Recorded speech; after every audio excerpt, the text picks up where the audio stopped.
It's the Alien Conspiracy Podcast. We are your hosts, Agent ETA, Agent Ether, and Agent Anderson. Come along as we examine UFO sightings, conspiracies, and all things strange. You can follow the show on Twitter at AlienConPod. Have you had a strange event or perhaps a comment or question for one of the hosts? We could be contacted alienconpod at protonmail.com. We would love to hear from you. This week's episode, TWA Flight 800. This one's a doozy. I know I say that a lot, but this one really is a doozy. This shit cray. It is. I think this one is one of the few cases that we do that would deserve the double cray treatment. Yeah, well, one of the biggest things to me that struck me about this case was really how many people witnessed it, first and foremost, and how many people are also still to this day willing to talk about their experience, what they saw, and they're very matter of fact about what they saw, most of them, and there's so many levels to this case. That's one of the more intriguing parts of it, I think, is the levels to this shit. It's right. But yeah, that's well, before we get started, let's introduce our new agent. Yes. Agent Ether, hailing from a top secret laboratory somewhere in Northern California, a physicist, an expert we can consult with whenever we say, boy, I wish I had an expert to consult with. Thanks for having me, guys. Hell yeah. All right. And normally I like to do a mind boggle around this time when I'm not feeling particularly lazy, which I usually am. But this week I did see a few really crazy items in the news. I just kind of want to mention them in passing before we get started with the episode topic. So first of all, from Snopes, a 1997 Archie comic predicted remote schooling in 2021. Yes, the comic was that specific. It said in 2021 there will be remote schooling. It's kind of crazy. Crazy prediction, right? Like one of those Simpsons type deals. I hadn't heard about this. Yeah, I'll send you the link later if I remember. I heard about it because he sent me a text. Yeah, I would never. The second one is apparently, according to the U.S. Geological Survey, the largest volcano on the planet, Mount Loa on the Big Island of Hawaii, could possibly erupt soon. Maybe not, kind of.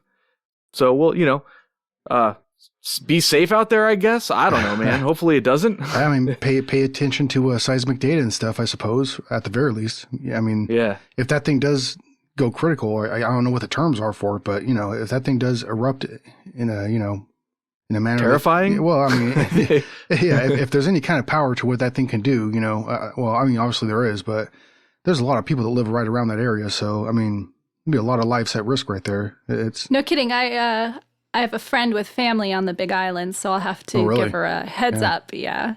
Oh, I'm sure they're aware of it. If it's true, I don't. Yeah, you never know. You can't believe everything you see on the internet. Yeah, but that's something that's definitely worthwhile paying attention to. I mean, there's been other. What was the last island that erupted? It was about, what was it? Was it like about 5 or 6 years ago? Something now. I think there's an island that's actually continuously erupting. Is it? One of those slow Is that in the flow rim kind of fire, deals. though? Oh, or is it in? Well, it's right. Yes. It's in the middle, right? Yeah. Because the ring of fire is all the different borders of the like North America, South America, West Asia. I mean East Asia, right? Boom, ba-dum, ba-dum, boom, boom, boom. But- I better not do that. We're gonna get canceled. Yeah, copyright. We'll get sued. Yeah, we'll get copyright tag. It took me a minute to figure out what you were doing. Yeah, me too. At first, I was like, "What the hell? What's happening right now? Is this?" Have you gone mad? I thought at first I was like, "Shouldn't he yelled edit?" Yeah, edit. Oh yeah. I fell into the burn. Oh, shut up. I'll shut up. That's what I thought. I thought it was going to yell edit. All right. The third and final item in my news itinerary is a Pennsylvania woman allegedly created deepfakes to troll girls on a cheerleading squad that her daughter had been on. For some reason. I saw that. I'm not sure why. But the deepfakes... Yeah, go ahead. Is that like... Are those programs like that readily available now? Like I'm familiar with what you're talking about, but Like, I thought it took some work to do that, but maybe it's the mom is just really talented. I don't know. That's quite talented possible. And pissed off, apparently. Motivated, definitely motivated. Yeah. Talk about helicopter parenting there. Well, they supposedly showed the girls naked and drinking or smoking. That's pretty crazy. Just think about, good. I don't know, were they in high school or middle school or whatever, but I think they were in high school. Imagine you're a young person and somebody makes a deep fake of you, but that could potentially be kind of humiliating. That's crazy. Yeah, absolutely could be. I mean, one of the more unfortunate parts of like the social life of a younger kid nowadays is like there's so much that is captured and forever, archived on the internet, so to speak, social media, wherever it is, Mm-hmm. I mean, we didn't have to deal with that growing up, and thank God for it. Yeah. Man. That's another level of pressure right there as far as social pressures go, I don't know where I'd be now if my idiocy of youth was immortalized on the internet. Oh, I'm sure there's plenty of stupid shit that I've said and done that I hope to God nobody ever finds out about, plenty. But, it's thank God for that not being around back then, I guess. But this is the first, I don't know if it was the first case ever, probably not, but it's the first case that I've seen where somebody actually used a deep fake for like covert actions, trying to actually achieve some kind of goal with a fake video. So I thought that was pretty remarkable because of that. Obviously it didn't work because this lady is now facing charges, but it's still, man, we live in crazy times, right? Yeah, no, I think she probably should get in some trouble. That's kind of messed up, man. Well, at the very least, now all of her friends and neighbors know what she's been up to, so maybe that's also a punishment in of itself. Sure. Right, yeah. Yeah. And targeting kids, man, like if you're going to target other adults, that's fine, but targeting, kids that are less able to deal with such attacks, I think is just really kind of low. Mm-hmm. Yeah, and it's more likely to do mental damage, I guess you could say, to a kid as opposed to an adult. An adult's going to be more armored towards that type of thing, Yeah. Sure, they may not react to it right or whatever positively, but, a kid's going to be truly hurt by something like that, Yeah. Oh, also, I just feel like before we get started on the show, I just feel like I kind of have to brag because I'm enjoying some conspiracy juice right now by the name of Pliny the Elder. Oh, hot damn. And I just wanted to rub that in a little bit for all of you, Pliny deficient bastards out there. Oh, man, that's a lot of us, too. I ain't got no Pliny. My mouth waters at the potential, though. I'd like to mention that I also have Pliny. It's true. I got some conspiracy juice, but mine's 92 proof. Nice. Yeah. So what happened was I had to return a library book that I've had out for, I don't know, a year and a half now. And it turns out that Russian River Brewery is literally right across the street from the library. So I figured, I might as well pop in and grab some, right? Hell yeah. I mean, how could you not? Oh, yeah. Hell yeah. All right. Well, anyways, enough shenanigans. Let's get on to the show. This one is kind of tough to even organize how you want to present the information, right? Yeah. But I'll start by just saying some of the basic events, and then we can just kind of go from there and talk about, there's all kinds of stuff. So what we're talking about, the TWA Flight 800, it blew up on July 17th, 1996 at about 8:31 in the evening Eastern Time. It took off, and about 12 minutes after takeoff, it exploded and crashed into the Atlantic Ocean. We're talking about a Boeing 747. And while we're on the topic, I'd like to, preface this episode by saying that this is still kind of recent events, and there's definitely some people out there still who lost loved ones on the airplane. And even though we goof around a lot on this show, I have the utmost respect for the people, the victims, and their families. Yeah. And my thoughts go out to them. So if you're listening to this and you are personally affected by it, we're with you in spirit, and anything we say on the show, I definitely do not mean in any sort of offensive way, and I'm sorry for your guys' loss. Yeah, this event is a very serious event.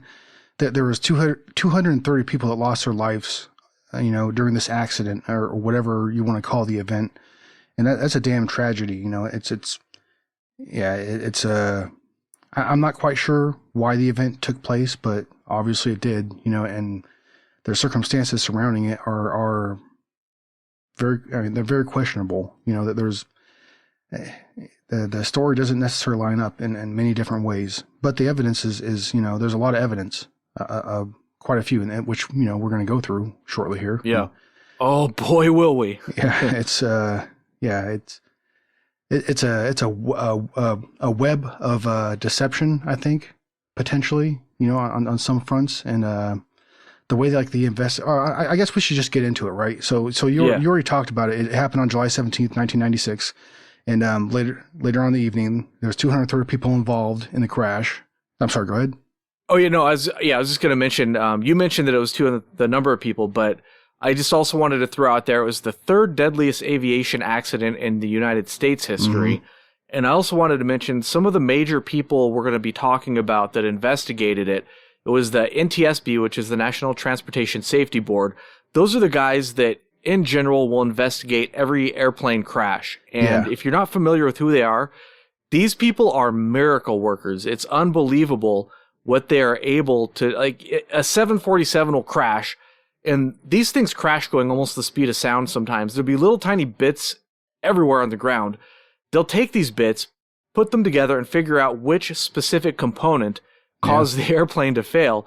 And if I dare you to go look at a diagram of a 747 to see just how ridiculous these things are. Mm-hmm. They can figure out how airplanes crashed from little tiny scrap bits of metal. It's really quite an achievement. Yeah. It's like a modern miracle of science or something. A lot of times the reason why these individuals are picked out for, like, this investigator role is because they stand above their coworkers as far as their ability. You know what I mean? So a lot of these guys, they're so damn experienced, and they have a long history with aviation. They know what the heck they're talking about when it comes to especially this type of a situation. When you have the evidence that they had in front of them, to them it was so very obvious, and then they kept on getting like hit with like stone walls from the FBI and other organizations. And it's almost kind of like saddening to hear some of their testimony, and we'll get into that. But like, it's these guys are they have a strong conviction about what they're talking about, and they believe full-heartedly, in their opinion, and their opinion is backed up by quite a bit of experience and knowledge. Well, they're the best of the best of the best. They ain't. They ain't no slouches. Yeah, that's what I'm saying. That's why they're in the position that they're in. Yeah. I was really impressed by their resumes and the fact that there's so many investigators who are coming together and questioning the results. Mm-hmm. Yeah. But anyways, the NTSB, they investigated, but strangely enough, the FBI also investigated, and the New York Police Department Joint Terrorism Task Force, they were involved for a little bit as well. Mm-hmm. But most importantly to note is the FBI, because that is highly unusual for them to get involved, and the CIA. Yeah. The CIA investigating an airplane crash, passenger airplane crash, is pretty much unheard of. I don't know of any other case where that's happened. The video that they released was a bit ridiculous. Like, we'll get to that, yeah. Yeah. But yeah, it's to me, like, and we're going to get into it, but like the way that the direction that the investigation took, especially like when described to the public, it focused so hard on like proving that it wasn't a missile that like it's just like, well, what was it then? Damn it! Like, like obviously that the end explanation was that it was caused by a fuel tank explosion, right? Yeah. So what they concluded was, we'll skip ahead to their conclusion. The NTSB did a 4-year investigation. It was the most extensive and expensive ever undertaken. At that time. They took all the bits of the plane and they put it all together on a frame and put it in a hangar that they actually used as sort of like a teaching tool until very recently. But so they took all these little bits and put them back together. 4-year investigation, and their conclusion was that an internal explosion of the central fuel tank caused by a short in the wire in the fuel tank is what caused the airplane to go down. So the fuel exploded, and that made the airplane crash. So I guess we can talk a little bit about that right now. So what we're talking about, I think we should absolutely talk about. Well, all right. So I'm sorry to interject here, but like one of the things that like really stuck out about some of the, like, you know, a lot of the research that I was doing, especially that what was that one documentary? I know it's very, you know, it's obviously biased in a certain way, but that one documentary, TWA Flight 800, I think that's the name of it. I think. Yeah. But Hank Hughes, the senior accident investigator for NTSB. What he was talking about, man, like, all right, so they had all the debris like in this hangar, and they had like, you know, stationed in a way where it was all tagged, you know, according to what like field it was found in the ocean, you know, which is very important because, you know, according to you know, how the plane, you know, came to its demise, I guess you'd say, where it ended up, you know, falling into the ocean would be very important, you know, to you know, piece together the story afterwards. But there was a lot of shenanigans supposedly in that hangar where, you know, they noticed like tags were being changed, like, you know, identifying tags to, you know, on certain pieces and stuff to identify where it was found. And that's I don't know, that's quite concerning. You know what I mean? I mean, yeah. Well, the importance of that is the official narrative is that it was an internal fuel tank explosion. So in other words, a wire short caused an arc of electricity to ignite the fuel. Now, the problem with this theory is that in order to do that, to ignite the fuel, so jet fuel is not like regular car gasoline fuel. It's a lot thicker. It's like kerosene or something. Yeah. And it doesn't ignite as easily as car fuel does. So in order to ignite that, you would need something like 1200 volts, like a lot of freaking volts. And the only place on the airplane that you get 1200 volts is actually on the igniters in the jet engines. And the way those igniters work is they get the engine started, but once the engine's started, it continues going. The flame keeps going without needing constant ignition. So the entire system on the airplane or in the tank is very low voltage. And there's nothing on the airplane that could actually put 1200 volts into this thing to actually get it to ignite. Yeah. So the idea that right away we can tell that this idea that the central tank ignited somehow is somewhat implausible. It doesn't happen very often. There has been other tank ignitions, but for example, another one, there was a lightning strike that caused the tank to ignite. So that required an external force. It was not a system on the plane that provided the electricity. Yes. It was something else, because the electricity to actually ignite the fuel does not exist on the airplane. And I think external force is a very key phrase here, because because it appears that very well may have been what caused this explosion, especially if you listen to any of the testimony from people on the ground that witnessed this, you know, as it happened. They all, I mean, the majority of these people all describe something shooting up from either, you know, beyond their, you know, like a tree line, or like, you know, beyond their vision, or from the ocean. Some people even described, you know, seeing some kind of a firework, or even like they blatantly just say it was a missile that shot up from the ocean or somewhere, you know, off to the, you know, in the distance. And they all say that, and one of the things that strikes me so very much about this case is like their testimonies are all so very close. I mean, they're so very similar. All the testimonies that they all describe a very similar thing. You know, they see something shooting up from ground level, whether it be off their horizon or you know, in the ocean, wherever, you know, it depends on their perspective, of course. But they see, you know, something shoot up, and it goes up towards the plane, and they see a giant explosion. You know. They're very multiple independent witnesses is very important for any case, really. And even though the descriptions were slightly different, like some described it as a flare, some people described it as a firework. I think the idea is the same, is that something's coming up from the horizon and traveling towards the plane, which they're seeing moving separately. Yes, absolutely. Yeah. And I think that's like, you know, that coincidence there, that, you know, that you know, line of testimony where it's all very similar. You can't just like step over that. You know what I mean? That means something. You know, that's important right there, because those people are none of them are really coerced, and some of them actually described that, you know, when they were like investigated, like when they were questioned by like the FBI or any other investigators, they were actually told not to talk about it. You know, So some of them were even threatened with like their jobs and stuff. Or like, I remember hearing the testimony in that one documentary of that lady, that older lady that was trying to get her U.S. citizenship, I think, and they threatened her with not letting that happen. So let's go back to the tags real quick. We were talking about that, and then we got off on a little bit of a tangent. Yeah. But so yeah, the importance of the tags is that the investigation had they divided it into basically 3 zones. There was a red zone, a yellow zone, and a green zone. The red zone was closest to the airplane, and the airport, and those would be the pieces that fell off of the airplane first. The yellow zone would be the pieces that fell off in the middle of the event, and then the green zone is where the final pieces came to rest. Now, the official explanation should be, like, the red zone should only contain pieces from the central wing fuel tank, because if other pieces are there, like let's say if you found part of the tail in the red zone, that means the tail fell first, and that wouldn't make any sense, right? Yeah. So they were changing tags to change where they found the piece of debris. And we'll get into it maybe later, but the most important is debris from the left wing.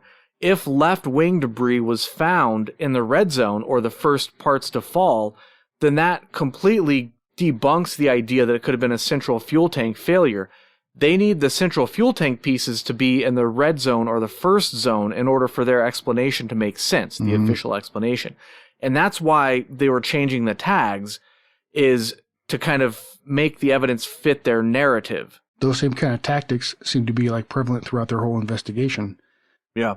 Right. Well, and speaking of sort of fixing the evidence, they also caught the NTSB investigator caught somebody from the FBI just hammering out sheet metal. Oh yeah. Like, why would you do that? Hey, man. It doesn't make, like, that's pretty much as obvious as it gets. Like, this case is pretty much as slam dunk as it gets for, evidence of and straight out shenanigans. In fact, I don't think we've done any other case with as good of evidence as this, except for maybe Kurt Cobain with some of that stuff. But it's pretty slam dunk with this one. Yeah, and I really feel like, let's say there wasn't a missile, they're still covering something up. Something is going on that really wasn't being reported on honestly through the media. Like, it's obvious that it's not adding up. Absolutely. Hell yeah, I agree with that. I mean, and also, like, all right, so you remember, I remember hearing about there's a part of that left wing that had like a splatter effect on it of like melted like molten metal of some sort, right? Yeah. And I mean, all right, so Agent Ether, you're the expert here. I would like to draw upon your infinite wisdom and knowledge. Okay. So wait, the left wing was shattered. The central fuel tank had the splatter deposits on it. Oh, was it? Okay. But those splatter effects are, they're pretty damn important. I mean, that wouldn't happen if the fuel tank had succumbed to some kind of, static charge and exploded or something like that. You know what I mean? Well, isn't that the splatter pattern? Is that what they sent to NASA for testing? Yeah. They sent it off-site when they actually had machines on site that could analyze that piece, right then and there, right? Right. They had portable explosive detectors, which are perfectly capable of detecting residual vapors and that sort of thing. You can go and just wipe a surface down and then run it through the machine, just someone who's trained on the machine, and get your results in real time very quickly. So why would you send it to NASA for testing? Why indeed? It's a good damn question. I mean, if the conspiratorial side of my brain would just say like, well, I mean, hey, it looks like they're trying to hide something, right? They're covering up something. Nah. Well, I'm just saying is all. But but no, it's just like, it's very suspect, right? Right. Well, they got positive hits, right? With the, what is it? The EGIS? Aegis, yeah. The Aegis, they got positive hits for explosives. And then they said it was a false positive, so here's the thing. If you detect something with that kind of machine, you can't just say, yes, it was a missile. You have to look at the investigation as a whole. But you can't just rule it out either. And getting a false positive is so unlikely. And getting repeated false positives, really what would happen is you would have to have cross-contamination. You would already have to have explosives in the area that had somehow gotten into the detector in order to have false positives. And I think they had 2. I remember seeing pictures, and I think they had more than 1. Wouldn't that also be a damn good reason not to take it off site? Right. You're going to contaminate it. Exactly. Yeah. Yeah. So they basically try to debunk the residues found as saying that it was a false positive. But even the guy they interviewed in this documentary, they explain away, they debunk the explosives residue by basically saying, well, a couple of ways. But first they say that it was false positives, which they interviewed a couple of guys on this documentary. And even the guy who invented the machine that's testing this stuff says, no, false positives don't really happen. That's not really possible. And you know what? To me, it was also very funny. Like the look on his face when they asked him that question, he was just like, no, dude. Like, do you understand how this works? He seemed amused. Yeah. Yeah. Yeah, that was kind of funny to me. The other way they tried to debunk it is they said that, first, they said that in 91, I think it was, they were transporting troops to the Gulf War. And I guess now, or not now, but I guess then the troops I guess their clothing and shoes and whatever were made out of explosives. And somehow that transferred to the plane and that caused the residue like 5 years later. Well, but didn't they also say that, like, all right, so before the plane had been boarded, there was a exercise that happened with the anti-terrorist team where they had like placed some residue of a bomb explosives because they had canines on scene that were like they were just doing like a enacted what the hell I'm drawing a brain fart on this damn shit right now, but they were just going through the motions, they were practicing, Yeah, it was an exercise drill with dogs, yeah, to detect explosives. I brain farted pretty hard right there, and I apologize to listeners, but I hope you don't edit it out. It's okay. We'll I'll keep it in, and we'll make fun of ETA. Yes, please. Agent ETA. That was the most ridiculous shit I've ever heard. I know. No, I like to be the whip post. Please. You suck. No, I'm just kidding. I mean, seriously, you're just talking about a dog. All right. That's enough. So they said that they were having an exercise where they had placed some residue for the dogs to find, and basically that residue hadn't been removed after the exercise. But the problem is the exercise started at 11:45 supposedly, according to the documents that they provided to Congress, and then the plane had already been boarded by 12:30. So according to procedures for that airline, the crew would have boarded and started preparing for the passengers at least 1 hour before 12:30. So which means that they would have been on the aircraft before the exercise had even taken place or started, right? So the exercise in their report, they actually state that the aircraft was empty, the aircraft that they were performing that exercise on, which wouldn't support just common logic. There should have been at least some crew on that plane preparing for the boarding of passengers, when I heard that, it just felt to me like they were trying really, really hard. They're reaching, right? Was there residue or was there not? Because they were saying there wasn't, and it was a false positive. And then I was watching them testify before Congress on C-SPAN. And then they were saying just the opposite, that yes, there was residue and this was why. So was it a false positive or was there residue? Why are they saying? And they also asked him, like, very bluntly, is there any evidence for, like, your theory of the fuel tank exploding? And they said no. Yeah, at the end of a 4-year investigation, it was almost like they were saying, well, yep, the plane blew up. We don't know why. But it wasn't a missile. Damn it. I tell you one thing. It wasn't a missile, you fucks. We don't know for sure. Yeah. And furthermore, just to talk a little bit more about this dog thing, the report where they did the dog exercise, they didn't even write down what plane they did the exercise on. So it could have been literally any airplane. The whole thing is just completely made up. Like they just said, all right, it was on this airplane, but there's no evidence saying that it was on flight 800. Zero. Yeah. And the timetable doesn't line up either, Yeah, the whole thing is just absurd. Yeah.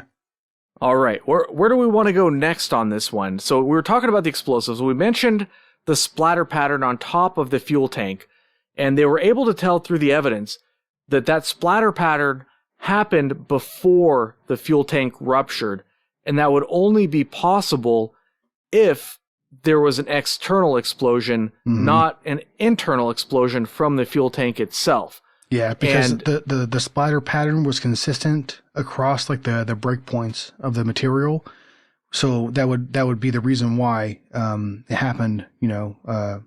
Before the craft broke up, basically, right? Or that piece broke up.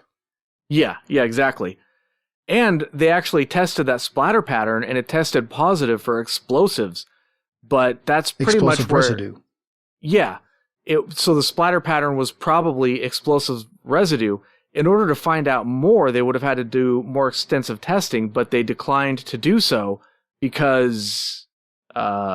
I don't know. They just... Yeah. Because that was just the way it went. The whole investigation was like that. Yeah. Yeah. Pretty much. Like when, who was the guy that was the expert for the FBI, Bob Heckman? That guy, when he was asked about it in an interview, like he basically like just brain farted and like started stalling, and like he had no real answer. He just said basically like, no, we just didn't. Yeah. Like we just didn't, know. Basically, Yeah, he refused to say anything more than that, really, Yeah. I think in the end that they took any plausible evidence that there might have been that there was a missile and either didn't investigate it or skewed, the evidence so that they didn't have to deal with the fact that it could have been a missile. Yeah. Yeah. To me, I mean, I know we're getting a little bit towards the end here, I guess I am with this statement, but like, to me, it's like, all right, so in my opinion, I think a missile did hit this aircraft. But what I keep on asking myself is why? Like, was there had to have been somebody on this aircraft that they wanted to eliminate. Somebody. They is a very broad term, obviously, the broadest. But, it's who the hell was on this craft? This airplane that they wanted to eliminate. You know what I mean? I had not even thought of it that way. I had just in my mind... in the basic most sense, I was thinking, was it domestic? Was it terrorist? Was it friendly fire? I hadn't even thought about the possibility of it being an assassination. Well, to me, it was carried out in such a clandestine way. Like it was just, it was just somebody was eliminated, in my opinion. You know what I mean? Check this out. So this airplane had actually been delayed because of, I guess, some baggage mix-up. It had been delayed by like an hour or two, just sitting there at the airport waiting for the mix-up to get cleared up. Now, there apparently around this, like just before this airplane took off, or just after, I forget which, an Israeli airplane took off, and some people think that was actually supposed to be the target, and then this airplane took off and got targeted by accident, when it was supposed to be a completely different airplane. But if you think about the amount of air traffic in this area, it could have been a mix-up with any other airplane, really. That's one of the more busier areas in the country, Yeah. I looked up a list of the VIPs on this airplane. It's readily available, and I didn't see anybody who would be an obvious target.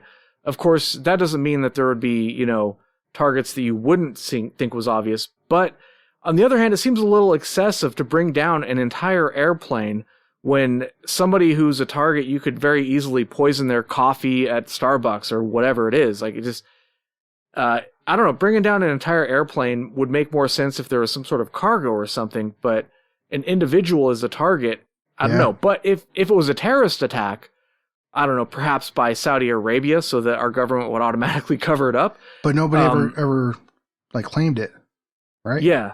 Yeah, that's another thing, is nobody claimed it, yeah. But that's why people think that the Israeli airplane, they're close allies to us, and they're often targets for this sort of thing. So that's sort of along those lines. It's sort of a plausible idea, I think. Definitely could be, yeah. I don't know. It's just like there's this case is so confusing for me, Yeah. Like, because the obvious, to me, I mean, it's obvious that like the investigation was impeded because of a cover up. You know what I mean? Like there was a lot of effort put towards that, Well, let's go into a little bit into depth for like the witness statements, because we only touched on that briefly. Okay. And I think it's very, very important to the case to, what people actually said that they saw. Yeah. So first, it's important to point out that we have multiple independent witnesses, both from the ground and from the air. And this was happened around like the Long Island area on the East Coast. I've never been, but I'm sure many of our listeners are at least vaguely familiar with the New York area. So we have many, many witnesses, and they reported seeing and hearing explosions, large fireball type stuff, and burning debris falling onto the ground. And this is, by the way, one of the ways they debunk this is they use some sort of magical time dilation sleight of hand by saying that, okay, because the witnesses are saying that they heard the explosion, and sound travels at a certain rate, so therefore they would have heard the explosion. That sound travels at a certain rate right there too. Yeah, that was the speed of sound. Is this normal? Is this situation normal, the burping? Yes, it is. Good to know. No, so what they say is, okay, they heard the explosion, and that's what caught their attention and made them look up. And therefore, by the time they looked up, the incident had already happened, so they were seeing stuff. But we'll get to that later, maybe, when we talk about the wonderful video that the CIA put out. Oh, but yeah. anyways, back to the cartoon? witnesses. Yeah. I'll talk a little bit about specific witnesses here. So, for example, Vasilis Bakornis, I think his name is. He's a pilot for Olympic Airways. He was flying at about 2,000 feet, and he saw a light streaking from the water surface. This is very important to note, because we have many witnesses saying that they saw it come from the ground level. Yeah. He followed it up with his eyes for many seconds. That's a direct quote, many seconds. He saw it curve a little, and then he saw the explosion. After the explosion, he said he saw flame falling down like an umbrella of flames. So he was positioned very, very well to witness what happened. And many, many witnesses saw a streak of light. That's what they described as a streak of light, fireworks, cheap fireworks, flare, sort of like an emergency flare kind of a thing. And they say they saw that come up from the ground level, go up, and then explode. And this directly contradicts the official explanation, which we might go into a little bit more detail later if we don't get too far afield.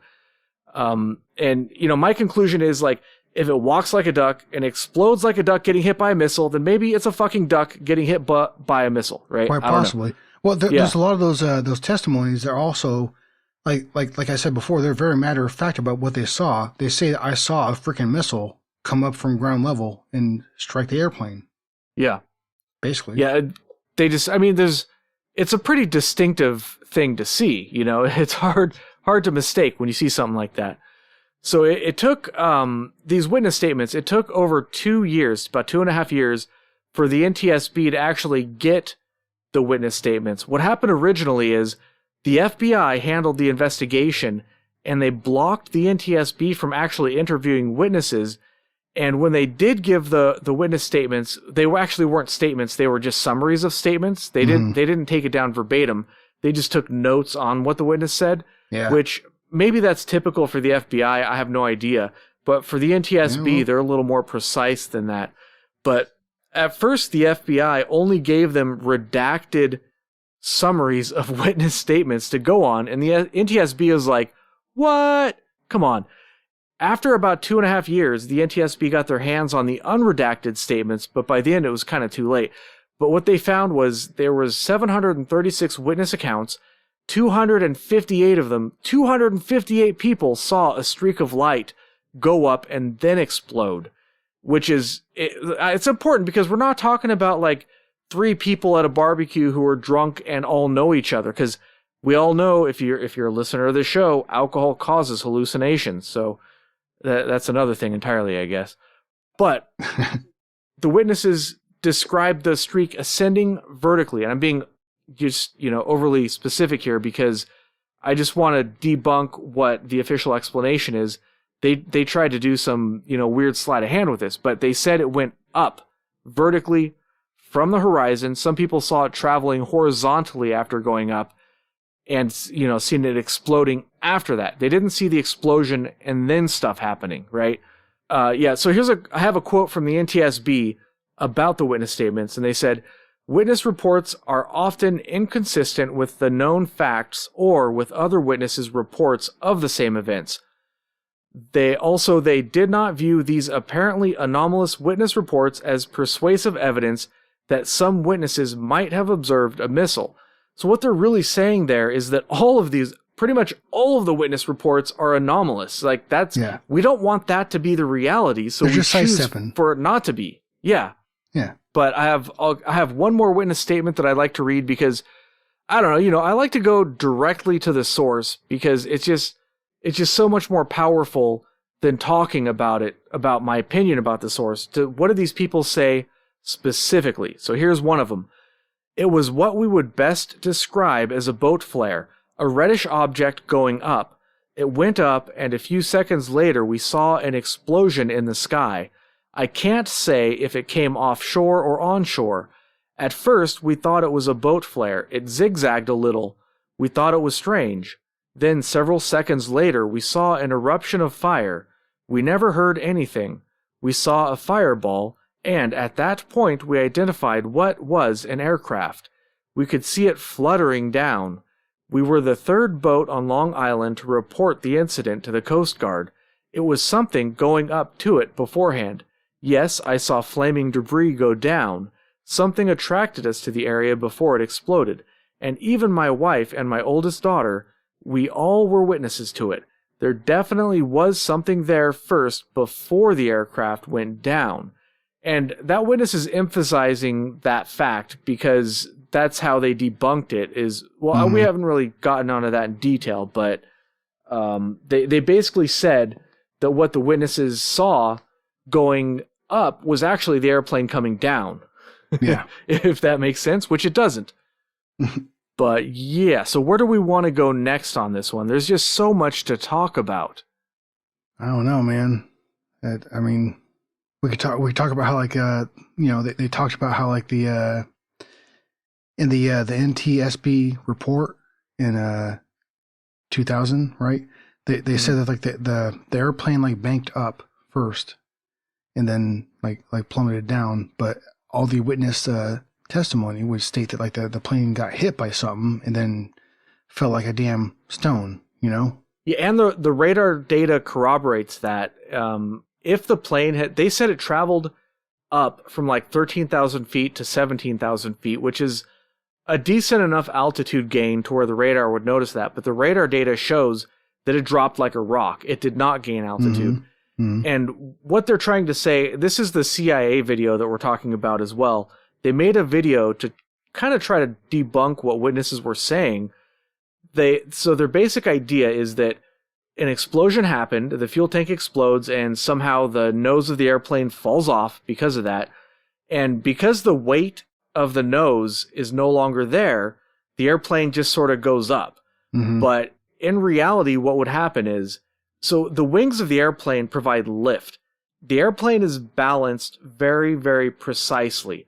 So if that lift is there and the center of gravity goes backwards on the airplane because you no longer have all that weight on the front of it, it would cause the airplane to tilt up instantly. Because remember, I don't know if we mentioned this yet, but these airplanes tend to travel really fast, pretty much close to the speed of sound. So we're talking somewhere in the ballpark of, 400 to 600 miles an hour.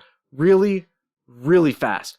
So when you have a sudden change of direction, the forces are unimaginable.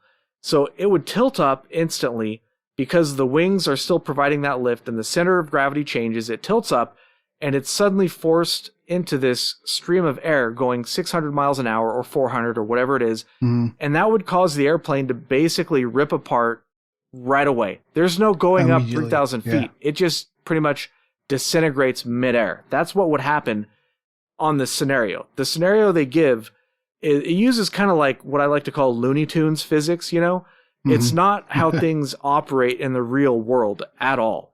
Well, it actually turns out we have a physicist here who might be able to speak to this better than I can.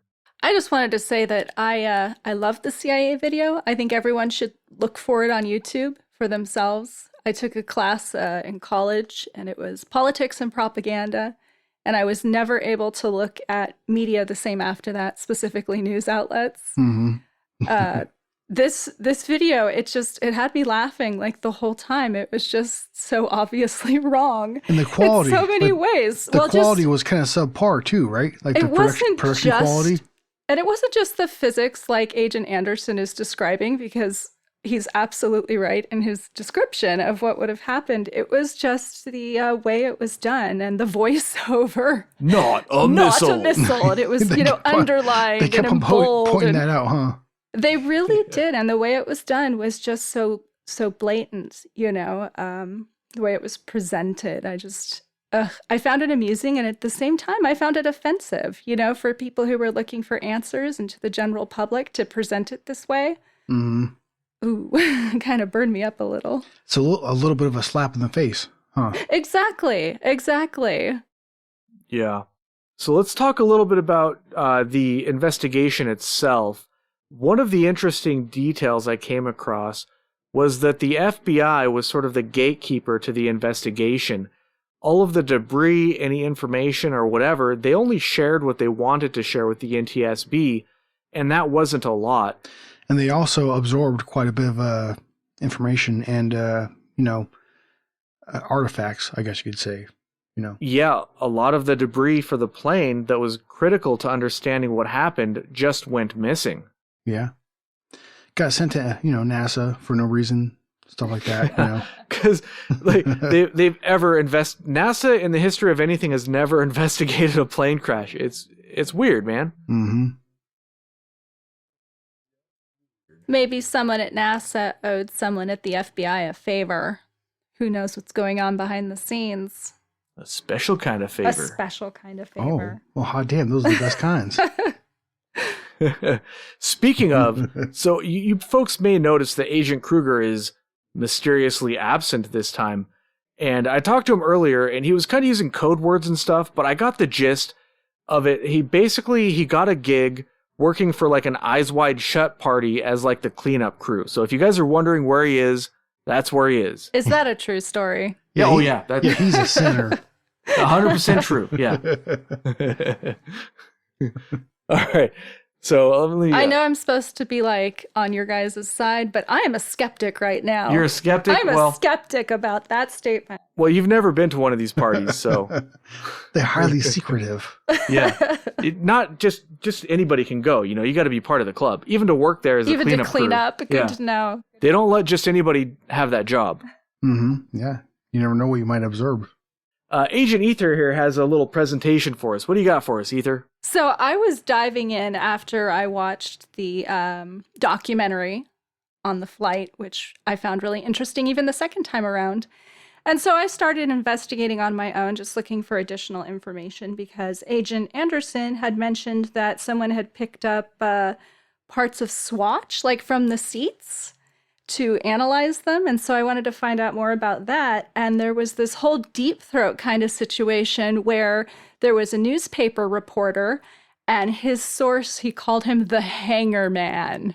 Oh. Dun, dun, dun. Dun! Yeah. So it was really Captain Stacy who was on the investigation, and allegedly he went and got a couple of swatches of fabric and sent them over to this reporter, Jim Sanders. And his wife, Elizabeth, was actually an employee with TWA. And she said, like, the whole organization had doubts about the investigation. And her husband's this reporter, so they get together. They independently have this swatch analyzed by a lab in California that identified magnesium and calcium, which equals rocket fuel. So they thought it was positive for rocket fuel. So he contacted his friend David Hendricks over at the Press Enterprise in Riverside, which, by the way, Agent Anderson who is interviewing a lot of your witness statements that you have are from the Press Enterprise in Riverside. Yeah, that's true. And the FBI ended up getting the other swatch from the other newspaper and taking it. And they wanted to break the story, and the FBI wouldn't tell them what they'd analyzed, but later they claimed it was glue. So they sent one swatch independently to this California lab, this reporter did, and they said it was rocket fuel, and then the FBI says it's glue. But here's the kicker. 3M says the glue they use in 747s only has trace amounts of metals, and it couldn't have been the glue. Wow. So that's just a little bit more evidence that actually wasn't in the documentary that I thought was pretty interesting. Yeah, nice. Hell yeah, it is. Well, I mean, in 3M, they're not going to lie about something like that. That's a major company, and they don't want nothing to do with any sort of controversy. It struck me as really strange because you'd think the FBI would just say we analyzed it and didn't find anything, or they would just say it's not really fabric from the hangar. But for them to, it's just... God damn it. Yeah, that's actually a good point. You think they would just straight up lie about the whole thing. Right, and be like, this isn't really... God damn it, Agent ETA. I'm so sorry. I had a sneeze fit, man. You all right over there? That came out of nowhere, dude. Just all of a sudden, you're just like, hey, here's what's happening. Boom, sneeze fit. You're ruining my monologue. It's my first time. I apologize profusely. Wait. It's probably the COVID, just saying. Yeah. It's not over. It's going around. Oh, you hear it? That was definitely a COVID sneeze. Okay. I hope there's no one there with you for you to infect. I'm so sorry. But, I actually might not edit those out. Those are some pretty entertaining sneezes. He's still sneezing. Oh my gosh. Should we call the cops? Do you need us to call 911? The paramedics. You okay? Can we continue? He's been sniffing dust from the windowsill. So close. I was so close to a sneeze there. Way too much information. Dude, my bad. Anyways, the FBI eventually went to the home of the Sanders and they handcuffed them, like quite publicly, rolled them out in front of the media like they were criminals and put them before a judge. And the judge slapped them with a misdemeanor. And the judge actually said that Mr. Sanders was a true investigational journalist. Wow. Yeah. So there you go. What were the charges? Just misinformation as a misdemeanor. Oh, really? Yeah, and it said that they illegally seized his computer. They went into his home for like a search and seizure, and they took the fabric swatches from the seats, and they took his computer, and then they arrested him and his wife, who really had nothing to do with it, if you think about it. Dang. Yeah, and then, of course, after that, the media, they didn't want to touch it. They were not beloved of the media. Yeah. Oh, it kind of makes me nervous doing a conspiracy show. Holy crap. You don't know. Might just get caught up. Yeah. Somebody's bored, up at the NSA or whatever. They're like, these guys have been causing trouble. Let's go get them. Well, Mr. Jim Sanders said he didn't feel he was doing anything illegal. He was just accepting something. And even though it was physical evidence, he basically said there's a lot more where that came from. Maybe somebody should be analyzing that too. Yeah. So speaking of evidence, we touched a little bit on the shattered left wing. I think we mentioned it earlier, but let's talk a little bit more about that. So the problem with the shattered left wing of the airplane is that would pretty much only happen. So they explained it away by saying that the fuel inside of the wing got pressurized inside of the tank, and that caused such a high level of pressure that it caused the wing to explode and shatter. But the problem with that, too, is at the same time, they said that the wing ripped off of the airplane and kind of fell down, which prevents it from building up pressure because the wing tanks take up a lot of the wing. But anyways, that's neither here nor there. What this shows, the left wing, it shows that there was an explosion near the wing, an external explosion. Most people might not know this, but a lot of missiles they don't actually impact the plane.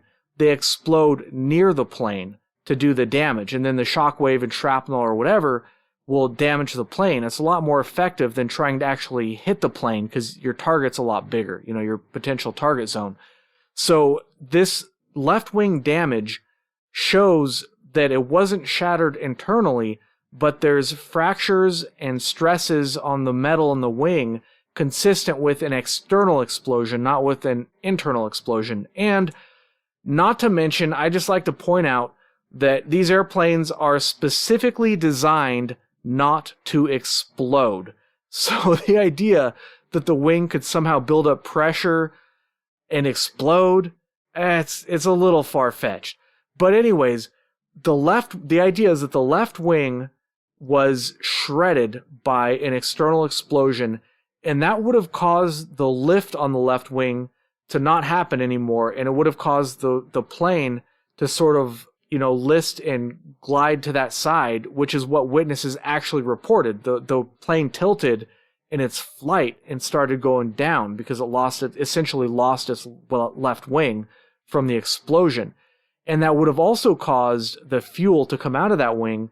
And witnesses also reported the fuel coming out of that wing. Some witnesses said they saw like a hazy plume after that explosion, and that's exactly what would happen under these cases. Well, it wasn't just a hazy plume; it was a hazy white plume, and some of them just described it as being like a cigar shaped plume, as coming out from the object, and that's very indicative of what would happen if that fuel would have escaped. Yeah, and speaking of cigars, Clinton was president at this time. I believe. Oh my God! he just went there. He just went there. I couldn't help it. It was low hanging fruit, people. Right? You can't blame me, can you? Yeah, you can. Whatever. I don't care. I appreciate you. Isn't there also an extraterrestrial cigar-shaped object traveling through our solar system right now? Yes, and Clinton knows all about it. Clinton knows all about it. Okay. No, you're probably thinking about Oumuamua, which is a topic for another time. Maybe that one requires some analysis. I think it's out of our solar system now. I think, isn't it? Yeah, I left a while ago. Yeah, but I guess anybody not familiar with that, the kind of the extraordinary thing about it, which is why people think it's interesting, is when it looped around, it was supposed to. The shape, first and foremost, right? Well, yeah, the shape, yeah. But it was supposed to decelerate as it looped around the sun, because I guess that's kind of how gravity works, as it exits. But actually accelerated as it was leaving, which not really supposed to happen, if our idea of physics is even remotely correct. But anyways, getting back to the case.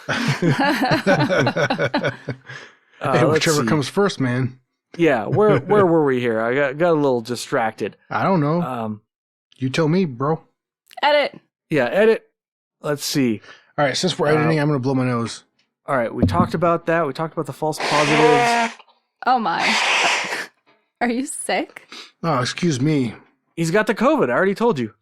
No, I had so ever since I've moved out here to Arizona, certain times of the year, so like right now it's been warming up a little bit, It's not hot yet, but it's warming up. So every time that happens for me, there's certain plants that start releasing pollen and stuff, and it gives me hay fever, There's no plants in Arizona. Are you kidding? If you can't not have allergies in Arizona, I don't know where you could maybe go to Antarctica. I've never had allergies. I've never until I moved here. Until I moved here, I swear to God, I've never had allergies. That's weird. That's really weird. Okay, here we go. There's something here that for whatever reason, it's not that serious. It's very minor, but it just gives me. Is it a cactus? Is it a cactus? No, agent? It's not a cacti.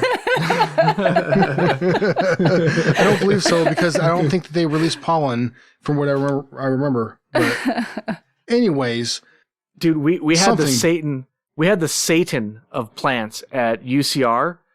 There's these trees. And when they were in bloom, in the spring, they smelled like fucking jizz, dude. They smell like sperm. They're sperm trees. Like bleach? Oh, yeah, dude.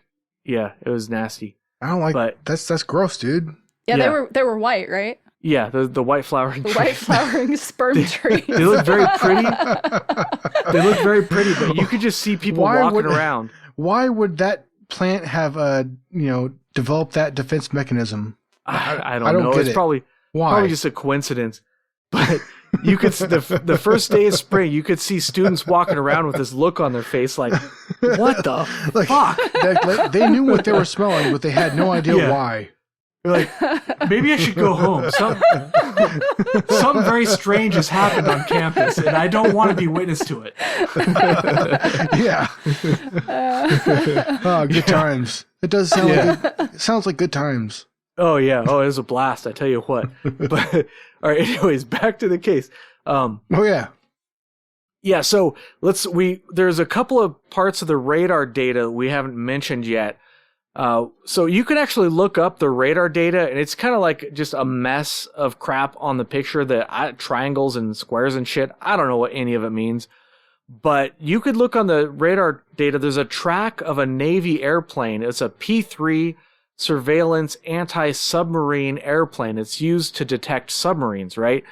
That was flying at about 20,000 feet, and its path would have intersected the path of TWA 800. So it was about 8,000 feet above TWA 800, give or take. But it's just kind of weird that it was like right there in the area. The path would have intersected before it crashed. Like, what was it doing there? Well, and some people report, they see that missile, whatever, was launched from the sea. Some people say. Right. And the military says that they had nothing in the area. The closest exercises were like 160 miles away. And you're like, all right. Yeah, no, we had nothing. Navy. We had nothing in the area, I'm telling you. Hey, there's nothing going. They did have stuff, right? Later on, it came out that there were a bunch of ships in the area. In fact, there was a newspaper journalist. Her name was Kelly O'Meara, and she was actually an administrative assistant to the representative who was closest to the crash site. So, of course, he's going to want to be involved because his constituents want to know what's going on. Mm-hmm. And 3 years after they started the investigation, it came out that there were all these unidentified crafts 30 miles from the crash zone, right inside the military warning zone. So I just thought that was really interesting. And that didn't come out until a while into the investigation. Yeah, and there's rumors, I guess when we talk about certain theories later on, I don't know, pretty soon here probably, but there's rumors that there were war games going on in the area.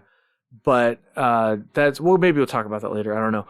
But anyway, so the radar has confirmed that there was that P-3 surveillance thing there, and the water targets, but also the radar data shows conclusively that there were debris flying away from the airplane, the TWA 800, at Mach 4.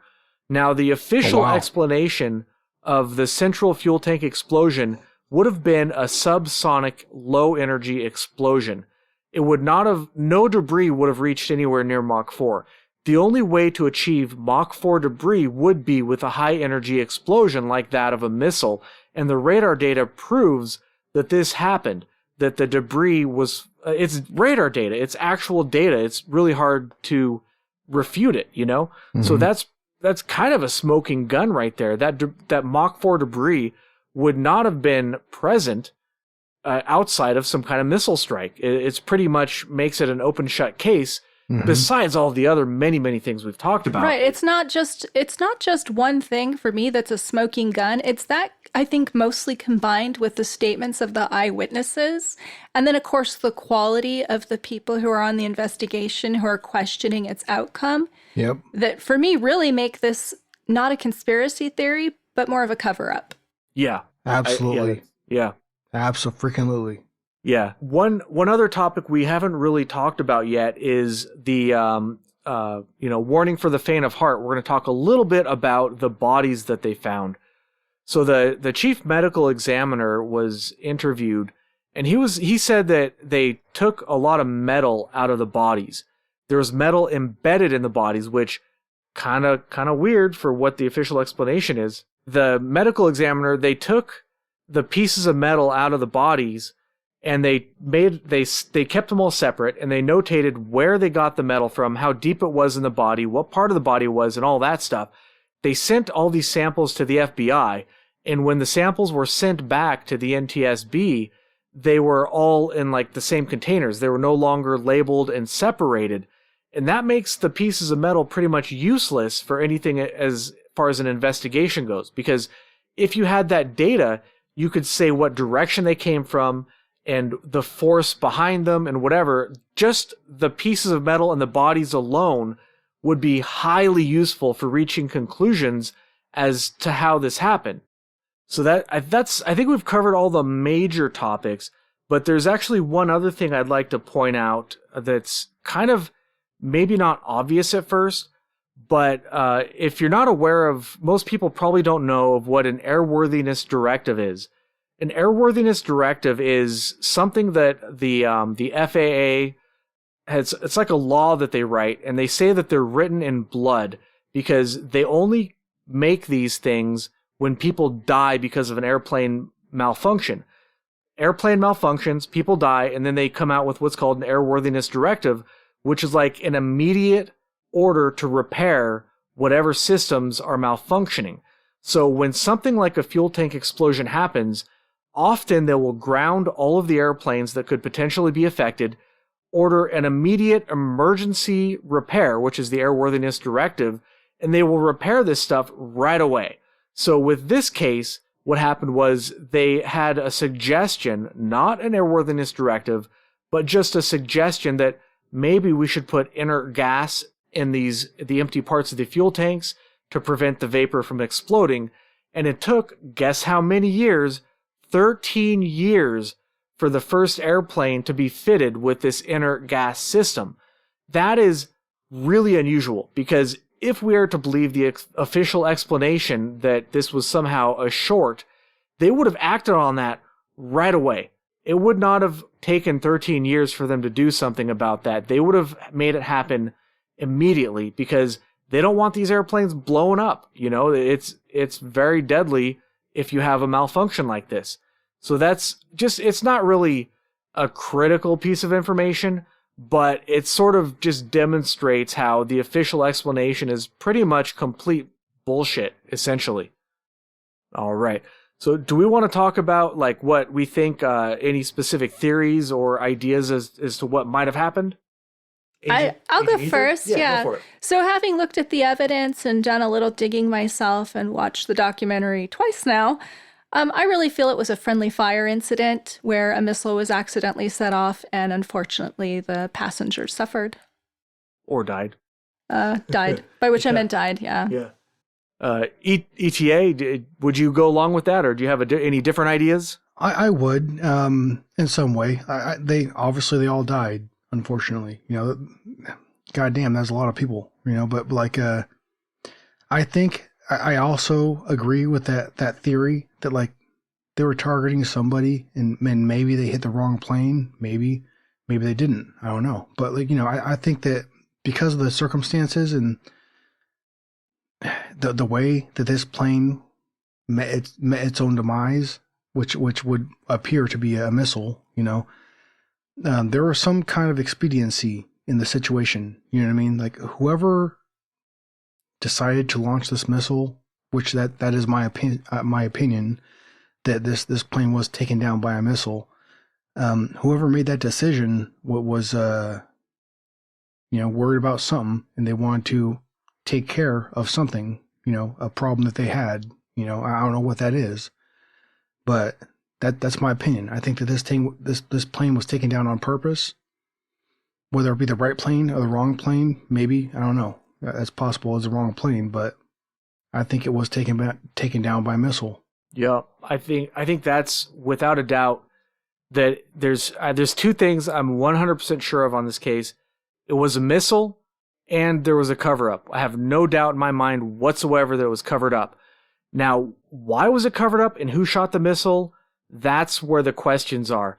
The political times, I guess you could say, I don't know how you'd say it, but the Olympics were coming up, and a presidential election was coming up. So even if it was like a terrorist attack, they might have still covered it up, because it would have looked real bad for the elections and real bad internationally if this had happened so close to the Olympics and so close to the presidential election. So, or if it was Saudi Arabia, they would have just covered it up because of, you know, that's what they do, I suppose. But I mean, there's a couple of reasons why they might have covered it up. But I agree. I think the most likely scenario is that it was some sort of mistake, some sort of missile launch gone wrong from a military exercise, I guess. And obviously they have to cover that up. If they're in a position of government, that's just what they're going to do.